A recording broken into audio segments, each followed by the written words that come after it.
So let's talk therapy. I don't think, even in today's society, therapy is something that is really looked upon for help, especially in the matters of postpartum depression.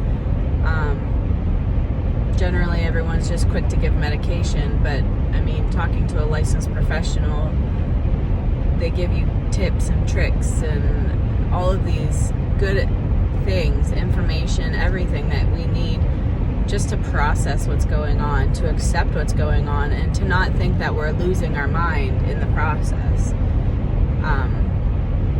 I've gone to therapy on and off for quite a few years now, especially since my first was born. I don't know if everyone knows, probably not much on here, but my oldest son was born 3 months early, so we were in the NICU for 3 months.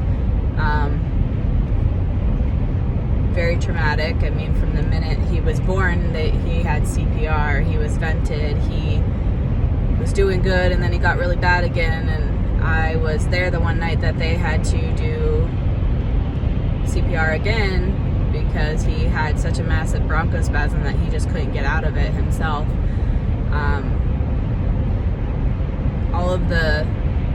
All of the little moments, the big moments for sure, but definitely even the little moments, it seems like that's all that my mind could remember from really the first year of his life. I don't remember most of his,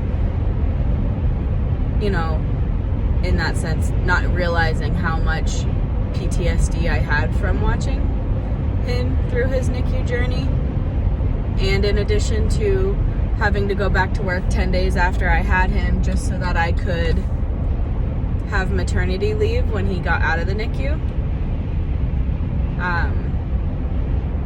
I had him Christmas Eve, and 10 days later I went back to work full-time. Would go from home to work 10 hours, then go to the hospital, sit with him until the staff said it's time for you to go home, get some rest, you need it, because I never left until someone told me to leave, to back home, sleep for a couple hours, and then back at it. I did it for 3 months straight.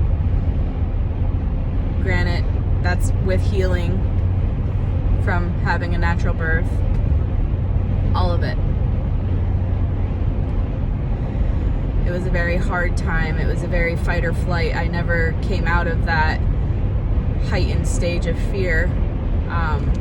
Would call any minute I got just to check in on him. It wasn't until about a year later that I decided something's not right with me. Why can I not get off being on edge? Like, I'm just on edge at all times. I can't shut it off. He had such a strong, rough first year. I mean, it took me a year and a half to get doctors to believe that he was aspirating while he was drinking. I mean, he would turn gray. There was times where I had to do sternal rubs on him just to stimulate him, and then do upside down back blows just so he would cough up what he was sucking down with milk. Like, he aspirated. So how about going from not only just worrying about, bronchospasms and all of these, he was on monitors when he came home, to now he's not drinking right, so now we have to change that pattern.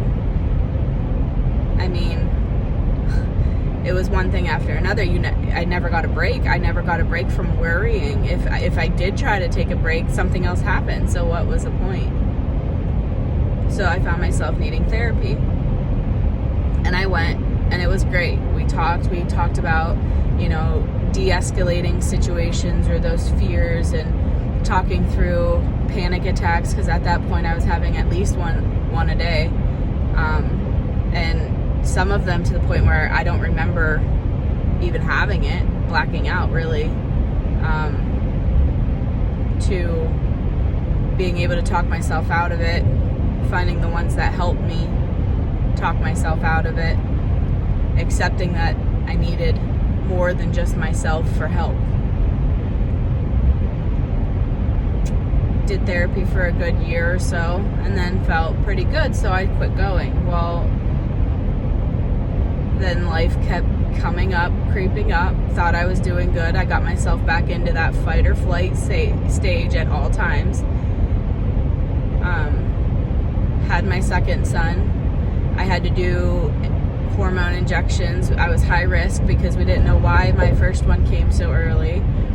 So that constant fear of, is this happening? It was during COVID, so of course everything backed off. You didn't get as many doctor's appointments or scans or anything like that because it was COVID. A whole bunch of stuff happened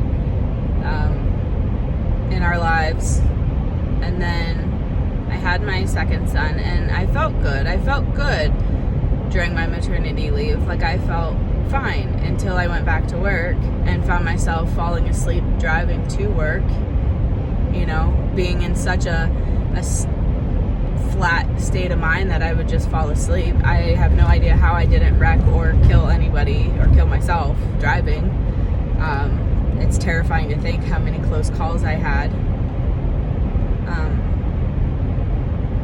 Left that job because it wasn't safe. I was traveling over an hour to work. It wasn't safe.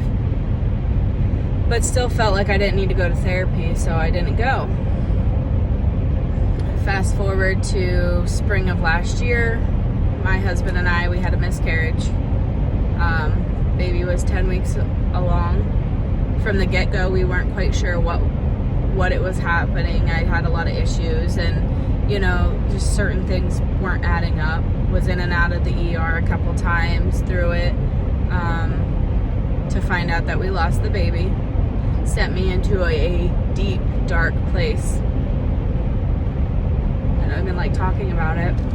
This is very unlike me to do, talk about this stuff other than with my therapist. I was in a dark place, so I decided I need to go back to therapy with a very big nudge from my husband, who I adore. He always knows when something else needs done, and he's the one who pushes me to do that because he knows how much better I am with all of that. The first thing when I went back for my 6 week, well, not 6 week, with my checkup after my I had to have a DNC.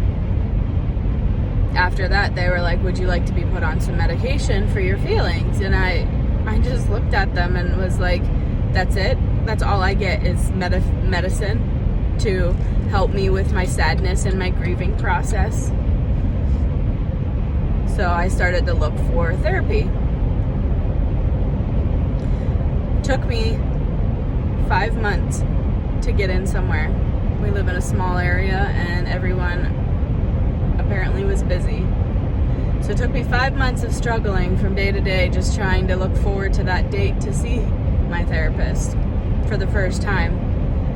And that appointment was a blubbering mess. I couldn't even walk in the office without crying. And he's great. He's been very helpful with tips. We've worked through some pretty deep things. Clearly, I still get emotional. I'm a crier. I cry when I'm happy, mad, sad, or excited. It's just what my body is, which I'm actually finding out that that's just my body not being able to process emotion, which, we're not taught when we're kids. At least our generation wasn't taught as kids how to go through those emotions in a healthy manner. So I've been in therapy now. My baby was supposed to be due in November of last year. He got me through that. My family got me through that, meaning my husband and my kids. And I've been definitely working through things. We were not actively trying to conceive our third son, Conrad, but I'm a firm believer that you're given things that you need at that time, and he's been a godsend. However, the stress of just not knowing, is this one gonna be okay? Is this it? Do I get to have a baby? Is the chance of me losing them too? Because obviously I was early enough, we never found out what we were having, so, which makes it hard to understand and grieve, I think, not knowing at least that much, the closure part of it. But I don't think healthcare providers push therapy as much as they should, because I've gone through now 7 years of just ups and downs and turnarounds, and I haven't taken any medication for it. Should I have? Probably. There could have been times where it would at least have reduced the panic attacks and reduced all of that, the inability to leave the house, just because you can't muster up the energy to be personable. And for what my job is as a physical therapist assistant, I'm hands-on talking to patients all the time. So to force yourself into a place where you can be bubbly and happy, I don't think it took all my energy. And then I would come home from work and try my hardest to have as much positive energy as I could for my kids until they went to bed, and then I would just crash. My body would physically just crash every day. So I'm trying really hard. I'm pushing through with therapy, and I really truly believe that if you need help, you should get it. And the only advocate that you will have is yourself. Healthcare providers, I mean, I'm in healthcare, so I understand we're very busy. Patients are pushed through, and most doctors are on a 15-minute basis with their patients. So is that enough to talk about what's going on or anything like that? No, it's not. So if you're looking to need to find someone, I'm more than happy to help search for you. I did all my research online, thankfully. At least online, you can read reviews, you can read what they specify in. Maybe it's not postpartum, maybe it's just childhood trauma, maybe it's abuse, any of that. I mean, I think everyone's gone through some form of something at this point in today's day and age, enough to classify for needing to go to therapy. Even if it's just that fear of failure, trying to get out of your own head. It's a sad, scary place when you get down deep in your head and you don't give yourself the credit that you deserve. One of my things the therapist has told me in the past, because he says how negative I talk about myself, everything, not just my, not even appearance, just how negative I talk down to myself about not giving myself enough credit for everything that I've gone through and how I'm still standing and still thriving. He always says to picture yourself as an 8-year-old self. You at 8 years old, would you talk to an 8-year-old girl the way that you talk about yourself? And of course, I'm like, absolutely not. Why would I ever do that? And he said, then start talking to yourself like that, because I don't deserve to be so hard on myself. You don't deserve to be so hard on yourself. I am here. I will always be a listening ear if you ever need anything. It's a journey. Motherhood is lonely. As much as we say we have a village, everyone's a village until their village starts to crumble and they need to take care of themselves. So the only village you have is you, in that sense. And nothing's going to get fixed if you don't take the steps that need fixed. I hope you have a good day, and I really do truly mean it when I say, if you ever need anything, and if you stuck around this long for this long video, I am here. I will help you. I will find someone to help you if I can't.